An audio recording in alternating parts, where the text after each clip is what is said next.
અમદાવાદ આવાસ યોજનાના ફોર્મ ફરીથી એકવાર શરૂ થઈ ચૂક્યા છે. જય હિન્દ, જય ભારત. સ્વાગત છે અમારી ચેનલ પર. અમદાવાદ જુંડાલ ખાતે ઈડબ્લ્યુએસ ના જે ખાલી પડેલા મકાનો છે તેના ફોર્મ ભરવાના શરૂ થઈ ચૂક્યા છે. આપણે જે નોટિફિકેશન છે તેના વિશે વાત કરીએ. અહીંયા સૌપ્રથમ જણાવ્યું છે કે ફોર્મમાં ભરવાની જે છેલ્લી તારીખ છે એ 31/8/2026 છે. એટલે તમે 31 ઓગસ્ટ 2026 સુધીમાં આ એપ્લિકેશન ફોર્મ ભરી શકો છો. અહીંયા તમારે જે ફોર્મ ભરવાની ફીસ છે તે ₹200 પ્લસ 7,500 જે ડિપોઝિટ છે તે તમારે અહીંયા પે કરવાની રહેશે. એટલે કે ટોટલ 7,700 તમારે અહીંયા પે કરવાના રહેશે. વ્યક્તિ દીઠ એક જ ફોર્મ ભરી શકાશે. જો ઘરમાંથી વધુ અહીંયા ફોર્મ તમારે ભરવામાં આવશે તો તમારું જે ફોર્મ છે તે રદ કરવામાં આવશે. સાથે તમારી જે ડિપોઝિટ છે તે પણ તમારી જમા કરી લેવામાં આવશે. સાથે જ તમારો જે આવકનો દાખલો છે તે 3 લાખ સુધીનો હોવો જરૂરી છે.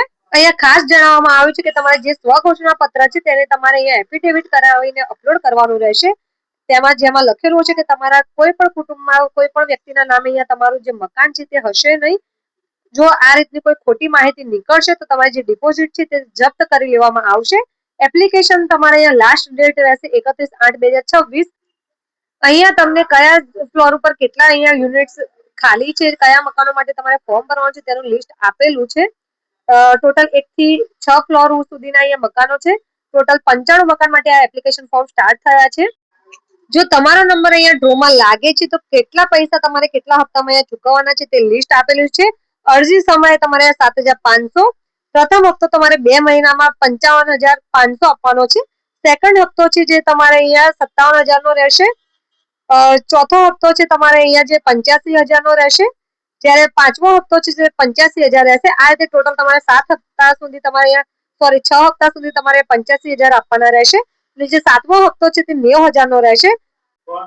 આ રીતે તમારે ટોટલ 5,50,000 ના તમારે અહીંયા પેમેન્ટ કરવાનું રહેશે. 50,000 જે છે તે મેન્ટેનન્સ પેટે તમારો અહીંયા ચૂકવવાના રહેશે. બીજી એક ખાસ વાત અહીંયા નોટિફિકેશનમાં જણાવ્યું છે કે જો તમારું મકાન અહીંયા ડ્રો તમારો અહીંયા લાગે છે તો તમારે જે ત્યારબાદ તમને અહીંયા મકાન પસંદ નથી આવતું તો 1,000 તમારા જે કટ 7,500 ભરો છો તેમાંથી કટ કરવામાં આવશે અને તમે 6,500 પરત કરવામાં આવશે, એ પણ વગર વ્યાજે. ત્યારબાદ લાભાર્થીનું અવસાન થાય અને જો નોમિની તરીકે નિમેલ વ્યક્તિને મકાન ફાળવવામાં આવશે તો આવા નોમિની કેસમાં જો નવું કુટુંબ અસ્તિત્વ આવશે એટલે કે તમારે નવું અહીંયા નામ જે છે તે અહીંયા તમારે ધરાવવાનું રહેશે. અરજદારે પસંદગીની જે યોજનાના સ્થળ માટે રજૂઆત કરી હોય, યોજનાના સ્થળ માટે કોમ્પ્યુટર ડ્રો પદ્ધતિથી કોઈ પણ માળે મકાન ફાળવવામાં આવશે. ત્યારબાદ અરજદાર ડ્રોમાં સફળ થાય તેથી મકાન ફાળવણી અંગેનો જે હક થતો નથી. જ્યારે તે પૂરી રકમ અહીંયા પે કરે છે ત્યારે તેમનો હક તે મકાન પર લાગુ પડે છે. ત્યારબાદ ખાસ સૂચના આપેલી છે કે જે પણ વ્યક્તિને અહીંયા મકાન ડ્રોમાં લાગે છે તેઓ 7 વર્ષ સુધી ના તો કોઈને ભાડે આપી શકશે ના તો તેનું વેચાણ કરી શકશે. પાવર ઓફ એટર્ની જે છે તે કોઈ પણ વ્યક્તિને અહીંયા ગીરવે પણ નહીં આપી શકે ના તો લોન લઈ શકશે. આથી જે લોકો હાલમાં ખોટી રીતે મકાન લે છે તેમને ખાસ ધ્યાન રાખવાનું રહેશે, નહીં તો તેમની પર કાયદેસર કાર્યવાહી કરવામાં આવશે. લોન આપવા માટે અંગેની કોઈ પણ જવાબદારી અહીંયા સરકારની રહેતી નથી. તેઓ અહીંયા જે પણ મકાન ડ્રોમાં જેને લાગે છે તે ઉમેદવારને પોતાની રહેશે. ઉમેદવારના 18 વર્ષ પૂર્ણ થયેલા હોવા જરૂરી છે, તેઓ જ અહીંયા અપ્લાય કરી શકે છે. ત્યારબાદ તમારે જે પણ અહીંયા ખાતાકીય જે અહીંયા તમે પેમેન્ટ કરો છો તેને અહીંયા તમારે કેન્સલ ચેક અપલોડ કરવાનું રહેશે. અહીંયા તમારે મોબાઈલ નંબર ખાસ ધ્યાનપૂર્વક અહીંયા આપવાનો રહેશે જેથી તમે ડ્રો લાગે તો તમારા ટેક્સ્ટ મેસેજ દ્વારા તમને મેસેજ મળી શકે.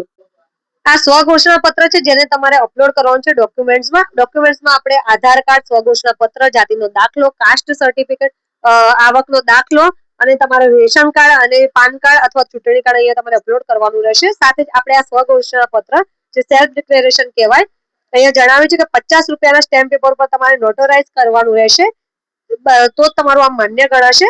ત્યારબાદ અહીંયા તમારે જે ભરવાનું છે નોર્મલ પેનથી કે આથી હું અહીંયા સહી કરનાર તમારું જે પણ નામ હોય તે તમારે લખવાનું છે. તમારે અહીંયા ઉંમર વર્ષ લખવાનું છે. તમે કયો ધંધો કરો છો, શું તમે કામ કરી રહ્યા છો તે દર્શાવવાનું છે. તમે ક્યાંના રહેવાસી છો તે દર્શાવવાનું છે. તમારો તાલુકો, જિલ્લો અને ધર્મ અહીંયા તમારે વિગત પૂરી કરવાની છે. ત્યારબાદ તમારે અહીંયા જે સેકન્ડ નંબરમાં લખ્યું છે કે મારી તથા મારા કુટુંબમાં છેલ્લા વર્ષથી બધા સાધનોમાં વાર્ષિક આવક તમારી કેટલી છે, ઇન્કમમાં જે ઇન્કમ સર્ટિફિકેટમાં લખ્યું હોય તે લખવાની છે. ત્યારબાદ તમારે અહીંયા લખવાનું છે બીજું કે હું ખાલી જગ્યા કેટેગરીની વ્યક્તિ છું એટલે તમારે કાસ્ટ જે પણ છે તે તમારે અહીંયા દર્શાવવાનું છે. આ એક જાતનું એકરારનામું છે એટલે કે તમારા ઘરમાંથી જે પણ વ્યક્તિ છે તેના કોઈના નામે અહીંયા મકાન નથી તમે જે વિગત અહીંયા આપી રહ્યા છો તે સાચી આપી રહ્યા છો તે રીતનું અહીંયા સ્વઘોષણા પત્ર છે. એટલે ખાસ કરીને આ એફિડેવિટ કરાવવાનું છે. એફિડેવિટ કરીને તમે અપલોડ કરી શકો છો, નહીં તો તે માન્ય ગણાશે નહીં. તો જે પણ લોકોને જુંડાલમાં મકાન લેવા માટે વિચાર હોય તેમના સુધી આ વિશે જરૂરથી શેર કરજો. એપ્લિકેશન ફોર્મ કેવી રીતે ભરવું તે સ્ટેપ બાય સ્ટેપ આપણે નેક્સ્ટ વિડીયોમાં જણાવીશું. માહિતી પસંદ આવી, ઉપયોગી લાગ્યું તો વિડીયોને જરૂરથી લાઈક કરી લેજો અને અમારી ચેનલને સબસ્ક્રાઇબ કરવાનું ભૂલશો નહીં. અને આવા વધુ વિગતો માટે અમારા વોટ્સએપ ગ્રુપમાં પણ તમે જોડાઈ શકો છો. વોટ્સએપ ગ્રુપમાં જોડાવા માટે અમારા બાયોમાં લિંક આપેલી છે, ત્યાંથી ક્લિક કરી તમે અમારા વોટ્સએપ ગ્રુપમાં પણ જોડાઈ શકો છો.